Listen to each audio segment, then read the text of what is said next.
Welcome to the RadioU Podcast. I'm Hudson. And I'm Allie. Coming up, when is Elon Musk actually going to get us to Mars? Also, does Chipotle hate poor people? All that and more on the way next. This headline made me laugh so much. Wisconsin police use drones to catch serial park pooper. Oh, no. 8772 RadioU. We have another pooper story. Yeah, and I'm like, how many drones did it take to, put a net around this person? That's how they did it? Like it's a rhino or something that's on the loose? Is that what they actually did? They dropped a net on this person? Or did this just help them identify who it was? This is why I needed to read on because, the headline draws you in and then you need more information. And so the additional information is this is in Staunton, Wisconsin, where they had repeatedly experienced a person in a park where they just kept finding excrement, to put it lightly, and they needed to figure out who this person was because you can't just show up to the park and do this. Yeah, it feels like a silly thing for police to have to put their efforts into. Yeah. But you can't just let somebody keep getting away with this. Well, I'm sure there were probably several people complaining, like, why are we finding this on our walk or whatever? I get to this one part of the trail and it starts to stink every morning. What's going on?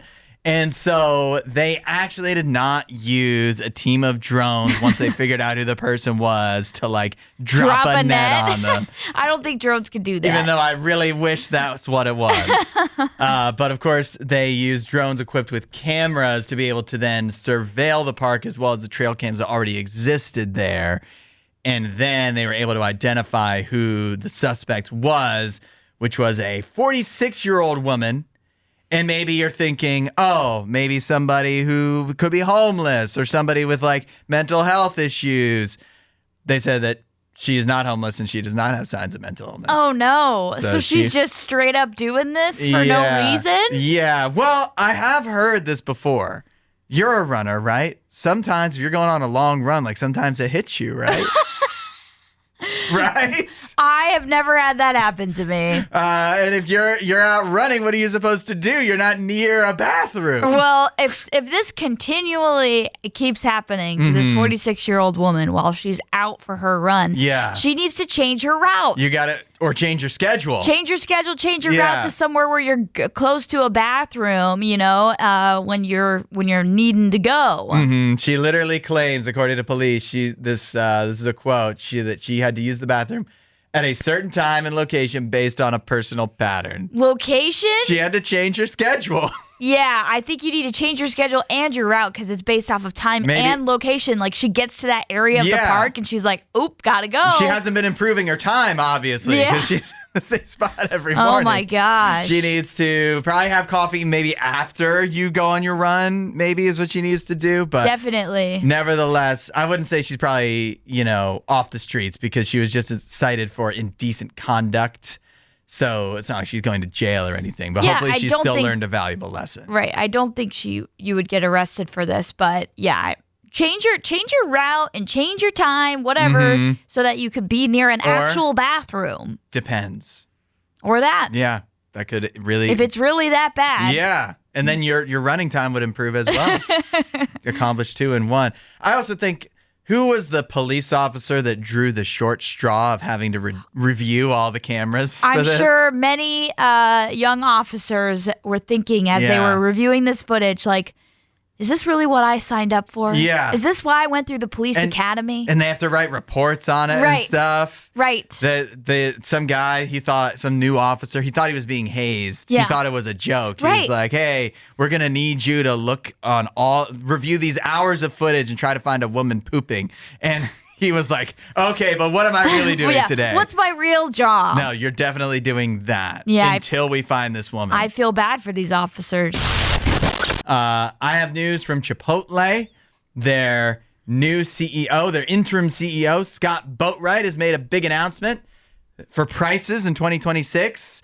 He says that Chipotle's prices this year are going to be going up. Obviously. Yeah. But I have good news. They're only going up by 1% to 2%. That's a odd number. You gotta. Why? that amount? Probably tariffs. Okay. I mean, it's always tariffs, That's right? what they always blame. Yeah, they're tariffing the carnitas, and we need to make up for it. He actually says to offset higher raw material costs, so carnitas, and labor market challenges. Okay. So his employees want a living wage. Yeah, probably. they want more money. Yeah, to be able to Surprise, scoop surprise. the guacamole. And so prices are going to go up from 1 to 2% in 2026. He also mentioned that they want to attract more higher end customers. Okay. Well-to-do customers. So they're charging more to do that? I guess they're trying to price us poor people out of Chipotle. What is up with these brands that have been like friendly to college kids and all that, now being like, actually, we want to have more professionals coming our way, more people that make, over $100,000, which is what Scott Boatwright said. That's exactly what he said. Yeah. Yeah, like this has happened with Chipotle now, and Starbucks with their new CEO just recently kind of said very similar things, where they were looking to gain some of their old customers back that were more on the, the upper echelon, like the people that actually care about what their coffee tastes like, in the sense of like they want good coffee and they're not worried about just going to Starbucks because it's popular. So what is up with this trend? I think they want it to feel like a treat when you or I, the people who aren't making six figures, get to go. It's supposed to feel like a treat for us. I mean, Chipotle kind of already feels like a treat to me. It does. So, like any eating out feels like a treat to me. But then it's like, if I'm going to be spending treat prices, I should like be able to sit down. You know what I mean? Right. I actually want somebody come to my table and serve me. I want something better than this. But that's the big question I have is like, sometimes you end up with, I usually have a good experience at Chipotle, but I know some people that don't. And a lot of times you show up to those restaurants and they look really bad inside. Really bad. Not clean. And it's just like, I don't want to eat in here. So if you're going to be charging more, Scott Boatwright, you need to have your overall experience be better.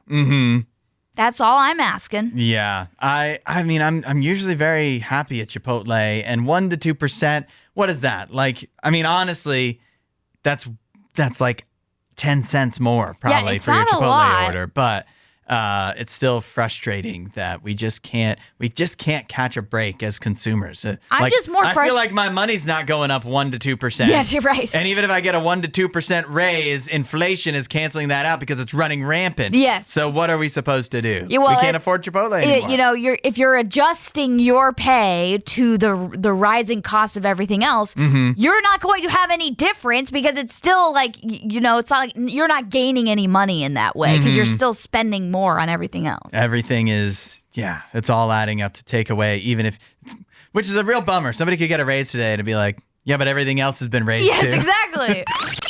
Now, it's hockey's time to shine. Yeah. We're done with football. We moved on. It feels like a distant memory at this point. And now we get to move on to hockey season, where the 24 hours from now, we're going to have men's Olympic hockey games. Yep. But before we get to that and previewing that, we got to look back at the NHL so far. It's been an exciting season. It definitely has been super fun. So what are you looking at, Allie, as the NHL enters its break and we get ready for Olympic hockey and then the home stretch of the NHL season? Let's talk about your Sabres first. Okay, they've had I would say a resurgent season, like a season that kind of came out of nowhere a little bit. For Sabres fans, you've been waiting for this season to happen. Yeah. Because they are, I don't even know the comparison. Like in the NFL, there is no comparison because no team is this bad for this long. Right. The Sabres have the longest playoff drought in the NHL and maybe in the 4 major sports. I can't remember. But they've had so many top of the draft picks and a lot of great talent where they messed up the pick, or the guy, Jack Eichel, is gone. Good riddance to him. Or it just never worked out. And finally, it seems like it's coming together. And so they're finally in the playoff hunt. They're in the playoffs as we speak. I think they're going to make it, but you never know. The Sabres could mess it up. So, but it's been good as a fan to just at least have hockey to pay attention to. Yeah, I mean, normally by this time of the year they are already done. Yeah, I was gonna say, I feel like the idea that they have won, what is it now, 32 games is insane to me. Like that is very, very impressive that the Sabres have done this and kind of turned things around. Now, I want to talk to you quickly about your prediction for who would win the Stanley Cup this year. Mm-hmm. You picked the Colorado Avalanche. Yeah. They look very convincing to me. Oh, yeah. They've been the only kind of dominant team in the NHL. Yeah. Where like the other teams at the top of the standings around the league have had fine seasons, but Colorado's just been really a step above.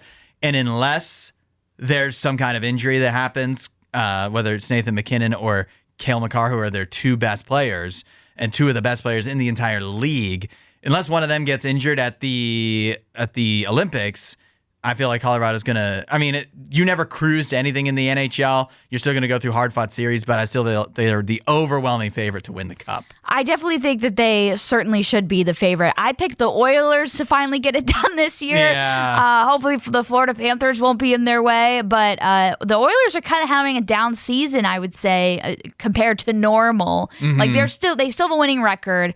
They're in the second place in the Pacific, which is a good thing for them because the Pacific is like kind of just overall not as strong, it seems. And so I think that will help them at least get into the playoffs, but don't know how far they'll make it. I feel like this tells you a lot about the Oilers. They played 58 games this year.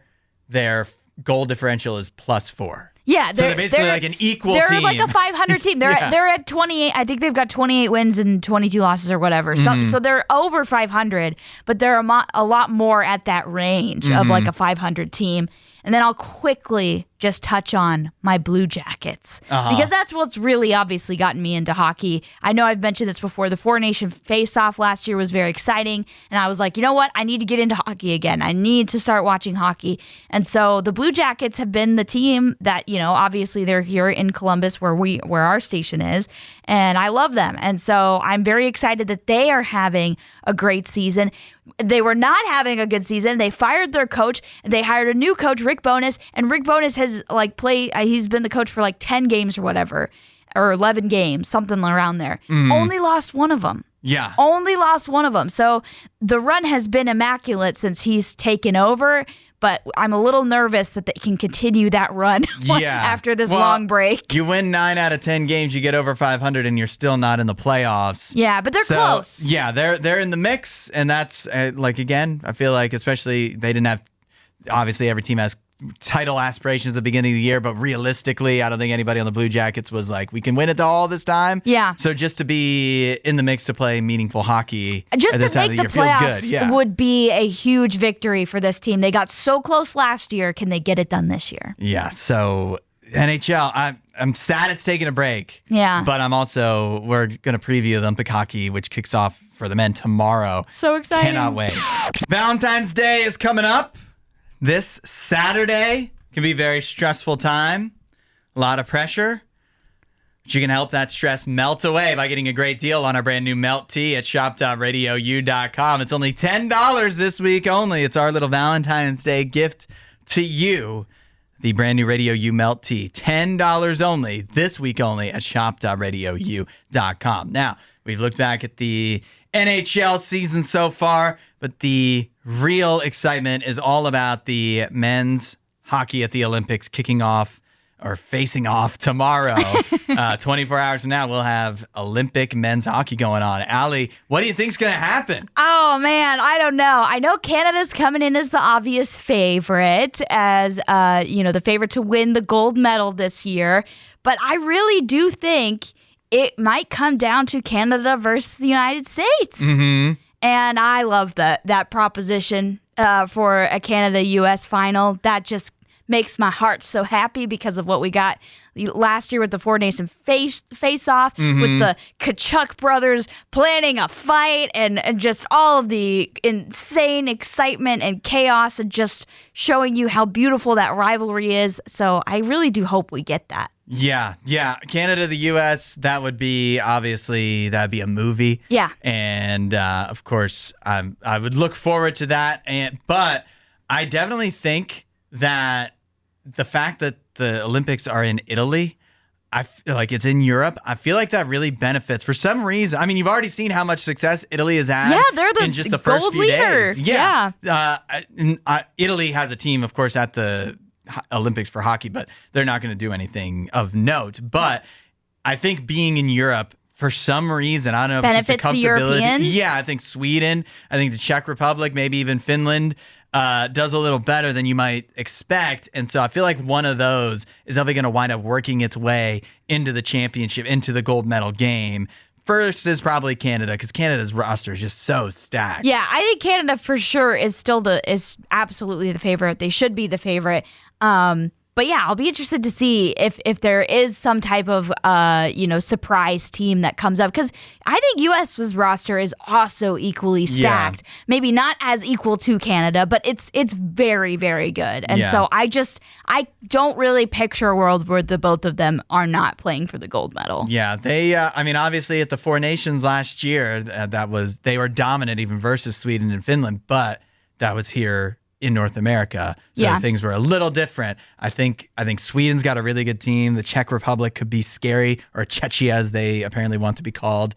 So are both of those? Or no, Switzerland is in Canada's group. I was about to say both of those are in Canada's group. Yeah. That's not good. And Switzerland has been in prior Olympics a pesky team too. They're way less talented, but somehow they just wind up making some good games out of it too. So we should get some good games. Like, it should be competitive. I think so too. The U.S. definitely have an easier route with their group.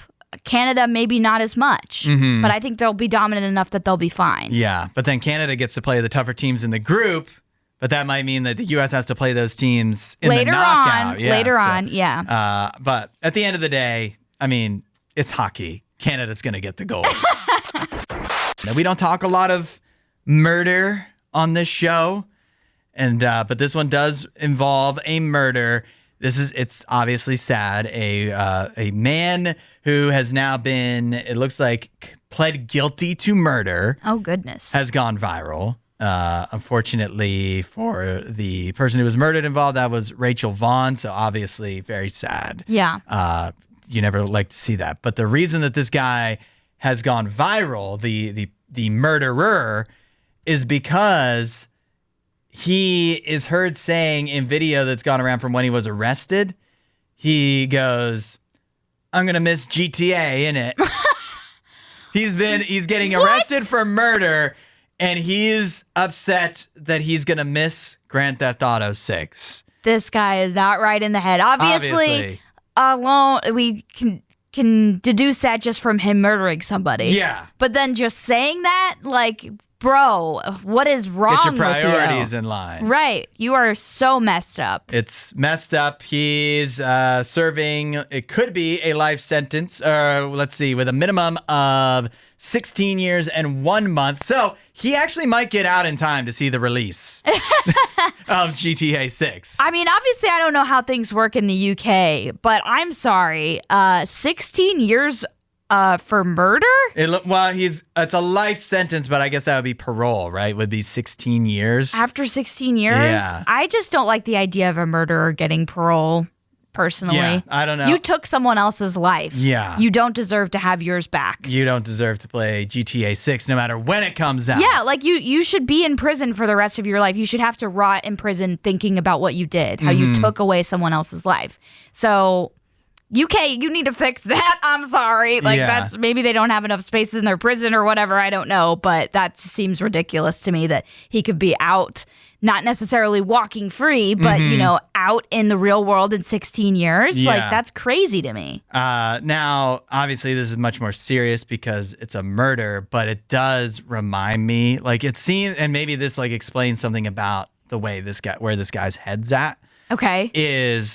It reminds me of when you're a kid and, like, you do something really bad and, like, your mom is mad at you and, like, she's, like, you're going to get punished. And then you're like, does this mean we don't get to go to Disney World? You know what I mean? Like, because you just can't think out, like the way your head works when you're a kid. Yep. And even though you did probably something very serious that obviously your parents are upset about and they're going to punish you for, You're only just worried about what you're like going to miss something out that's on. not even important at the moment. You crashed their car at 8 years old, and you're worried if you get to go to Disney World. It's like, that's not what's important right now. Yeah, like we're not talking about Disney right now. Yeah. So I think that's a good comparison here. This guy is thinking in a very immature way, and that might be a way to describe it, or just something is mentally wrong. Yeah. And I think we're safe to say that because he murdered someone. Yeah. So I always say this. I hope that the person gets the help that they need. It's not going to bring back Rachel Vaughn. Very unfortunate, but I just hope this guy gets help that he needs in his life. For sure. Going forward. Did you ever change how you acted or anything about yourself because of somebody you thought you loved? Not for somebody that I thought I loved, but definitely somebody that I thought I wanted to love. You know, somebody that I thought I wanted a relationship. You would love them. Yeah, I thought I would want a relationship with this guy. It's actually happened to me a couple times. It's been a couple times. I can picture little Allie, Yes. like you're in high school and you're like, if I just dress differently, maybe he'll like me. Yeah, no. It was never with dressing, but like just certain interest. I'd pretend to be interested in something that really was not something I was interested in, just so I would have something to talk about with this guy. Yeah. I feel like most people, unless you're just like the kind of person that's just like, I'll never change for anyone. I just am who I am, and I'll play with whatever in my basement the rest of my life. Like most people have probably gone through a moment where, particularly somebody that you aren't in a relationship with them yet, or it's the very early stages, and it's like, I really like them, so I've got to do what they like, and you've got to dress the way they want, or you've got to take an interest in something that they really like, even if it doesn't interest you at all. Yeah. And more than likely, it probably either it was going to work anyways, or you didn't need to. You didn't need to do that, or it didn't work. Yeah. No matter how much you tried to fake it till you made it. Exactly. The great news is, God isn't like that, and what I mean is, we don't have to fake and change who we are. We don't have to dress differently to get God to notice us and love us. God loves you the way you are right now, no matter what you're wearing. If you're wearing nothing at all, Jesus loves you how you are. Yeah. No matter what you're interested in, Jesus loves you how you are. You don't have to change, much like, hopefully, in actual romantic relationships. It's the same thing. You shouldn't have to change who you are to be loved and accepted by somebody, and God is that exact same way. Yeah, they should love you for who you are, and certainly that is the example we get from Christ. What a relief, right? That 100%. we don't have to change anything about ourselves to earn God's love. I think we think in that way. We have to do something to earn it. We have to do the right thing, say the right thing, wear the right thing, listen to the right thing. Like all of these steps to earn God's love and His favor. No, that's not how it works at all, because believe me, anything that we do is never going to be good enough to live up to the standard that God has set.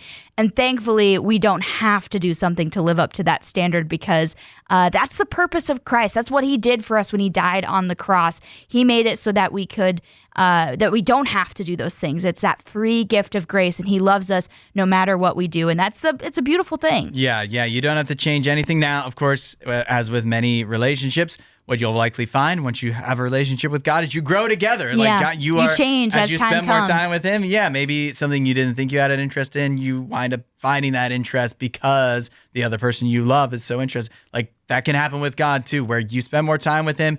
It will mold you and shape you and change you, but that doesn't mean you have to do that. You don't have to change all these things for God to just today say, I love you how you are. Yeah. Jesus is doing that right now where you are. Accept that. Say, hey, Jesus, I'm ready to know more about that and experience that in my life. Start talking to Him. Let Him talk to you and let that relationship grow and see what happens. You can find out more at RadioU.com/free gift. I went to Kroger the other day, my local Kroger grocery store. Uh-huh.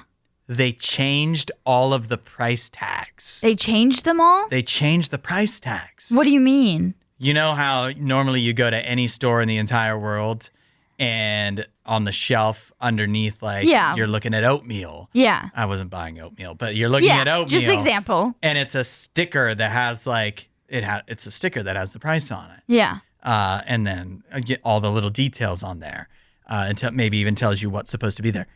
It's not those anymore. What is it? It's not stickers. What is it? It's like little digital displays. Oh. Oh, my Kroger definitely doesn't have this. They haven't upgraded yet? Nope. Well, consider yourself lucky because I am skeptical of these digital price tags. I am too. We've talked about this before. These are ones that change, update constantly. That's what I'm worried about. I was trying to catch him. I was like trying to walk in real quick. I was like, do I get a different price than somebody else? Seriously. No, that's what happens. That's what I'm worried about. Yes, you're absolutely right to be worried. It's a sticker. I know what the price is. Yeah, it's not changing. I feel that, and I don't even know, how could they know because I don't have the Kroger app on my phone or anything. Yeah. So how would they know to match it up to me for when I get up to the register? So I guess now I'm talking it out. It's like a conspiracy that doesn't necessarily make any sense in the first place. But at the same time, I'm feeling nervous. Am I wrong to feel wary about these price tags? No, you're not wrong at all, because we've talked about this before, even on the show. Like, that is a thing that is practiced now, which is it's prices that are changing constantly. Like surge pricing in the moment. Yes. Which is definitely... And it's a lot easier for them to do that with a digital screen. And I get the idea that once you implement all these in place, it'll probably make it way easier on the employees. They don't have to go re-sticker everything every time the price changes. Yeah. But as me, I'm just thinking, I feel like I'm getting taken advantage of when I see these. And this is what we constantly are saying all the time with any changes, whether it's Chipotle prices or Starbucks prices or Kroger changing out tags. The consumer is getting screwed over again and again and again. This is wrong. And somebody out there could be going, yeah, but what if they decide to give you the good deal on the oatmeal? What if you get the oatmeal for $2.95 and the other guy behind you is the one that has to pay $3.15? And I'm like, yeah, well then, but what is the thing? Problem. What is the thing that I'm paying extra for that he's not? Exactly. That's the problem. Is it's not overall helping people. Maybe, one person or two people over here get the deal, but then 8 people over here get the bad deal. Mm-hmm. They have to pay more. And as you said, it's like it doesn't necessarily mean across the board those 2 people are getting a deal. They're getting a deal on that one thing, and then maybe they're paying up for something else. Yeah. And so, overall, I'm just very skeptical. I'm skeptical of these screens. And it's like, I'm already giving you my fake phone number and my email I don't use so I can have an account with you to get the discounts. What more do you want? Yes, Isn't seriously. that enough? If you have a Kroger card, this is the hill I'm going to die on. If you have the Kroger card, you should be able to get the Kroger discount across the board, no matter whatever the discount is. You shouldn't have to have the app. You shouldn't have to be able to walk up to a code thing and it changes. Mm-hmm. It should just be every discount because you have the card should work. Al, you and I, we both are Kroger members. Yes. We should get the same price on everything. Exactly. And I shouldn't have to use your stupid, terrible app to get the discount. Enough with these digital codes. I'm done with them. Yeah. I don't know what to do, though. Where am I supposed to go? I don't know. Aldi? They're forcing us. Well, Aldi's not bad. But Aldi's not bad, but they don't have everything, though, yeah, they don't. They don't. Just stuck. We have an in-space update from none other than Elon Musk today, Hudson. All right. What's SpaceX doing? Yeah, he's given us a SpaceX update and pretended as if we should already know this, but we did not, Elon. He tweeted this out during the Super Bowl, so I think he wanted it to be overlooked, honestly. Got it. But not so fast, Elon. We clocked you with this one. He goes, for those unaware, which is us. We had no idea. We don't work for SpaceX. We didn't know this was happening. He goes, SpaceX has already shifted focus to building a self-growing city on the moon, as we can potentially achieve that in less than 10 years, whereas Mars would take 20 plus years. Mm-hmm. So previously, the plan has always been from Elon for many, many years to take SpaceX to the moon, to do the first ever human flights to the moon. And that's kind of been his big dream. But a dream it may be only, because I don't know if it's ever going to happen. He says the mission of SpaceX remains the same: extend consciousness and life as we know it to the stars. It is only possible to travel to Mars when the planets align every 26 months, 6 months trip time as well. So it takes 6 months to get to Mars. Yeah. Whereas we can launch to the moon every 10 days and only get there in 2 days. So it's a lot faster. Is he just finding out about that now? That's what I'm confused about. We've known this for a long time. But he also says this means we can iterate much faster to complete a moon city than a Mars city. Well, yeah. Obviously. It's way closer. He said, that said, SpaceX will still strive to build a Mars city and begin doing so in about 5 to 7 years. But the overriding priority is securing the future of civilization, and the moon is faster. So, I mean, I don't disagree with him. I think the moon is a much better candidate for a potential colony from humanity. And I have actually maintained that idea for years. Because when I was in college, Hudson, I was taking a speech class because everybody had to take public speaking freshman year. And I took it, and you had to make a persuasive speech. And I made my persuasive speech on why it was dumb to go to Mars. And a lot of the same things that Elon included in his tweet, I said back then. So we've definitely known them for a while. Dang. They should hire you at SpaceX. They should. I do love space. That's why I do the in-space updates. But yeah, I just think it makes sense. And I just honestly, I do not believe that we will be getting to Mars anytime soon. Even his little last bit here where he says 5 to 7 years we'll be working on that project again. Elon it's not going to happen. Yeah. So they're transitioning from never building a city on Mars to never building a city on the moon.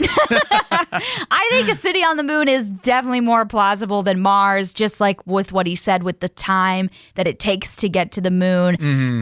It's just a lot more feasible, but I just don't know about Mars if that will ever happen. You start to I thought about this when he goes, you can achieve a city on the moon in potentially less than 10 years.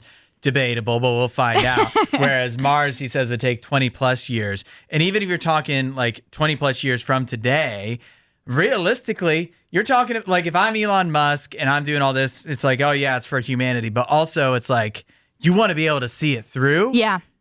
He may not live long enough to see, even if that was like their full bore focus and everything went exactly according to plan. He's already in his 50s. I don't think he's going to die in his 70s necessarily. But you know what I mean? It doesn't take that much to where like you could have this is your life's work and you never get to see it accomplished. This is the big problem with space travel. There's a lot of dreamers out there that want us to go to far distant galaxies and planets. But the problem is time. We don't have enough time to get there. And when you're talking about 6 months there and back to get to a planet that is in our solar system, then you definitely cannot even think about getting outside of our own solar system. I'm also thinking like, he wants to extend consciousness and life to the stars. And I'm like, how about like Earth is pretty good, actually, when you think about it. It's a great place. Why are really the only place that life Why do we want to leave happens. it so badly? Yeah. Why don't we just work to make this place better? I mean, it is the new frontier. I get it, but just hold your horses a little bit, you know? Thanks for listening to the RadioU Podcast. Don't forget to rate and review the show.